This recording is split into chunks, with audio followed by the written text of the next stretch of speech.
This one is really obscure. I've only met one other person who's actually read this book. Ninti's Gate by Matthias Pierce is a complex political treatise buried in a pulpy sci-fi war story. Written in the late aughts, it fuses a bit of GWOT feel with a typical American cultural consciousness fighting the evil empire for independence story set on a forested moon called Hatter. But it deviates from the mold in two interesting ways. First, the war ends in the middle of the book.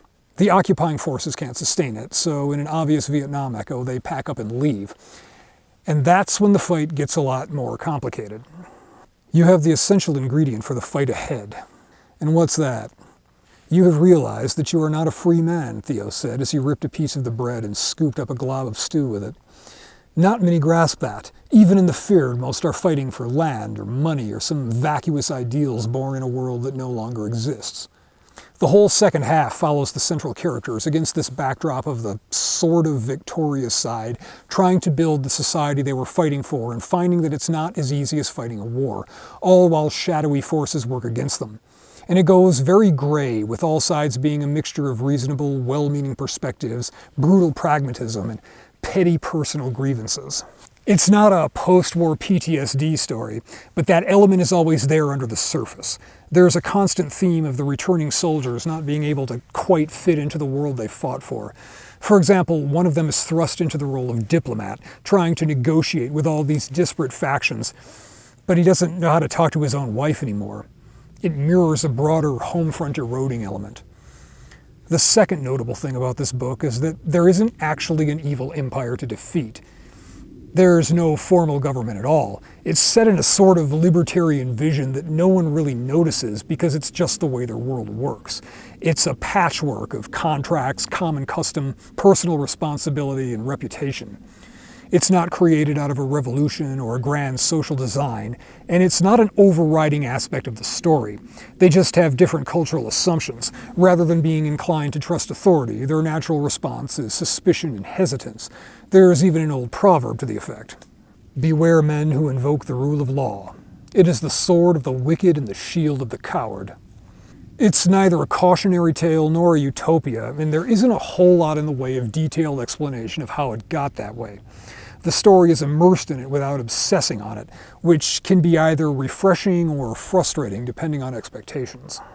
We don't get detailed explanations of the factions' philosophical disputes. There's no appendices laying it all out, just references to how their world functions in casual dialogue. For example, the combat is very modern despite the presence of semi-autonomous combat robots. They're still slogging through the mud with guns instead of relying on these autonomous weapons. Mechs fighting wars, Piraeus said. They're bad at it. Doesn't work. Then you have never fought crawls, my friend, Cyrano countered. I want to hear this, Lagan insisted, twirling his fingers around each other as though weaving the words into coherence. What do you mean it doesn't work? Piraeus sighed and settled into his space. They tried it back in the Solar War, he began, glancing around the group to see who was listening and who was just waiting for him to finish. Mars didn't have the manpower to waste on skirmishes, so they relied heavily on mechs. Autonomous ships at first, then later on they fielded the first crawls. Martians claimed they invented everything, Cyrano said deadpan. Lagan started to nod.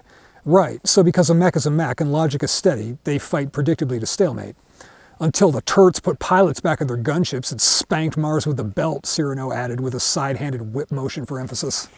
The story is told mostly from the perspective of Piraeus, a reluctant guerrilla fighter, part of a force they called the Feared, made up of locals and off-world volunteers, all with their own motivations.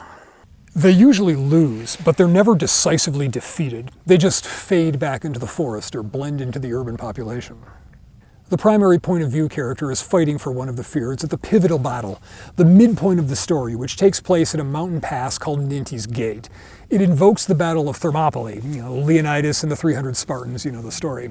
But rather than being a heroic last stand, it's sort of a fiasco for both sides and no one makes any progress, just a lot of dying and misery to maintain a stalemate that ripples through the entire conflict. But one of the feared soldiers there, after the war, publishes a book of mediocre poetry about it, embellishing it into this glorious victory against an overwhelming enemy force, and in the process turning those who fought there into cultural icons. And that becomes the popular understanding of what happened. The whole book has this constant interplay between the events of the story and the way people understand those events through media, propaganda, and really how history is a construct of shorthand and curated narratives that derives its meaning from perceived context more than objective fact. At every step, there's a disconnect between what's actually happening and what the characters think is happening. Whether it's a married couple separated by the war and each believing the other is dead, or the personal vendetta between two men on opposite sides, with each being the hero in his own story and seeing the other as an absolutely irredeemable monster. Or on a macro level, how opposing sides actively create narratives with the intent of controlling people's actions. It's a story about perception of events more than events themselves. Even the time delay in communications between Earth and Hadar plays into it, with strategic level decisions being made with information that's always a little out of date. You know how Full Metal Jacket feels like two movies kind of jammed together, the boot camp story and then the Vietnam story? Ninti's Gate is kind of the same way. Two deeply connected but very different stories awkwardly pressed together, reflecting the relationship of war and peace in a world where almost no one actually knows what's really happening at any given moment. It doesn't end with a duel between the hero and the villain. It's not black and white. It's more realpolitik backroom deals than heroic actions, and as the reader, you're in the room when it happens. Ultimately, this is both what makes the book so interesting and probably why it's so obscure. It's not a hero's journey, good versus evil, rah-rah kind of story. I won't say it's a great book, but it's a book that definitely has a story to tell, and it does it with a tone that's both optimistic and deeply cynical at the same time. Ultimately, I think it's a story about learning to live with people you don't understand and don't particularly like, while still being true to who you are. And of course, how war is a racket, even if you're fighting for the right reasons. There's markers now for those who fell, left buried in the mountain, and many go to brood and dwell on what it all amounts to, and while they sit, they sip bad ale at grossly bloated rates. You see, my friend, the money men put a bar on Ninti's Gate. If you've never heard of this book, it's because it's both an April Fool's gag and a shameless plug. You can get Ninti's Gate on Kindle or paperback, links in the description. And of course, the channel supporters over on Patreon already have access to the digital version.